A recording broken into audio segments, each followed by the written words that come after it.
Boşsan. Hakikaten boşam. Hastalığa zaman ne yaparsan bana. Kanka 5 manat verirsen de gel otur. Yaxşı adamım, yaxşı. Kapıdan buradan yok kapıdan. Kal kapıya.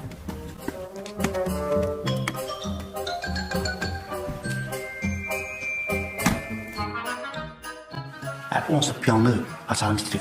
Bunun pulunu alayım, yola salım geçsinler, bunu aldadım. Gel mi? Yine.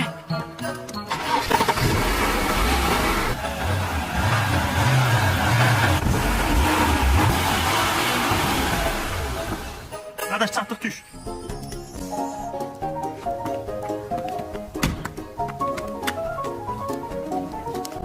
Allah, süpersin. Sağ ol.